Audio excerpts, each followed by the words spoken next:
महाराष्ट्र लोकांचे मत, लोकांचा विश्वास, आमची बातमी।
घेण्यात आला होता, काय सांगाल याबद्दल?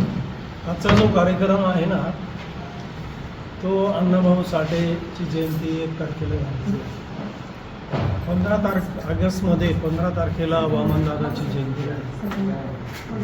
तर या जयंतीच्या निमित्तानं आमचा मोठा महोत्सव प्रतिवर्षीप्रमाणे याही वर्षी घेण्याचं ठरलेलं आहे। त्या महोत्सवाच्या संबंधामध्ये कलावंत, सामाजिक कार्यकर्ते, काही आमचे स्नेही सर्वांच्या वतीनं या ठिकाणी चर्चासत्र आयोजित केलेलं होतं। आणि ते चर्चासत्र कार्यक्रम कसा ठेवायचा, कुठं ठेवायचा, कार्यक्रमासाठी काय तयारी करावं लागेल या प्रकारचं नियोजन या ठिकाणी करण्यात आलेलं आहे। कलावंत म्हटलं की तिथं कला आली आणि म्हणून कलावंत आले म्हणून सर्वांनी आपली गीतं या ठिकाणी सादर केलेली आहे। गेल्या 2-3 घंट्यापासून सातत्यानं कलावंत आपले गीत गायन करत आहेत। मधून कार्यक्रमाच्या प्रत्येक कलावंतांनी आपापले म्हणणे मांडलेले आहे की कार्यक्रम कसा असावा, त्यामध्ये कलावंतांना कसं आपण काय आपण त्यांना सन्मान केला पाहिजे, त्यांना कशी स्टेज निर्माण झालं पाहिजे, या संबंधीचं प्रत्येक आमच्या सर्व कलावंतांनी हेरिरीनं भाग घेतलेला होता। या कार्यक्रमासाठी आदरणीय रगडे सर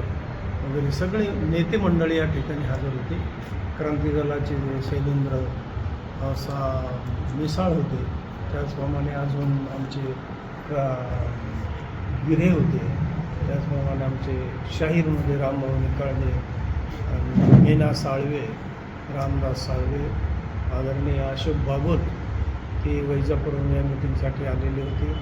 त्याचप्रमाणे आमचे सर्व ढोलकीपट्टू, आमचे जोगदंड गुरुजी सुरेश खरात, त्याचप्रमाणे आमचे पवारसाहेब यांनी या कार्यक्रमाचं पवारसाहेब आणि प्रवीण केदार यांनी या कार्यक्रमाचं नियोजन केलं। ही जी मीटिंग घेण्यात आली होती कलावंतांची, या मीटिंगमध्ये काय ठराव घेण्यात आले नाही? या मीटिंगमध्ये कलावंतांनी सांगितलं की कार्यक्रम आपला संत एकनाथ रंगमंदिरामध्ये घेण्यात यावा आणि या कार्यक्रमाला पालकमंत्र्यांना उद्घाटन बोलावं, अशा प्रकारच्या सूचना आम्हाला केलेल्या आहेत। त्या पद्धतीनं आम्ही आता निर्णय घेऊ की कोणाला कसं बोलवायचं आणि कार्यक्रमाला निमित्त कार्यक्रम पुढं ठेवायचा।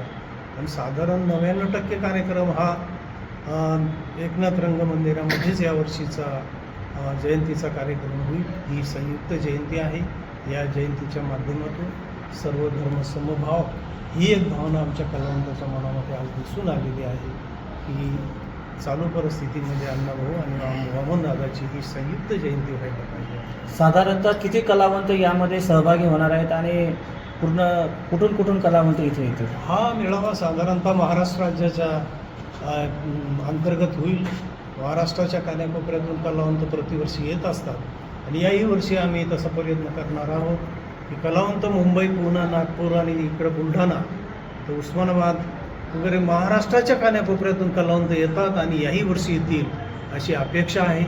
त्या संबंधीचं सर्व काम आम्ही सर्व तयारी करण्याच्या दृष्टीने आजची मीटिंग। कलावंतांना काही मान सन्मान पुरस्कार वगैरे मिळणार आहे का या कार्यक्रमात? जे कलावंत आपलं सादरीकरण करणार आहेत ना, ते कलावंताला आम्ही त्यांचा सन्मान, त्यांना प्रशस्तीपत्र आणि ट्रॉफी आम्ही आमच्या संघटनेच्या वतीनं त्यांना देणार आहोत। कलावंतांचे खूप काही प्रश्न आहेत महाराष्ट्र शासनामध्ये, त्याच्या संदर्भात पण काही कलावंताच्या या मेळाव्यामध्ये उद्घाटनाच्या प्रसंगी जे नेते मंडळी येतील त्यांना आम्ही या आमच्या कलावंताच्या सर्व अडचणीच्या संबंधातलं निवेदन प्रत्येकांना आम्ही देणार आहोत. विशेषतः पालकमंत्री आम्ही या कार्यक्रमासाठी याच्यासाठी बोलवणार आहोत की कलावंताचे प्रश्न काही सुटतील, त्यांच्या कानावरती आम्ही हे प्रश्न टाकून आमच्या कलावंताला एक स्थैर्य मिळवण्याच्या दृष्टीनं आमची प्रयत्न आहे.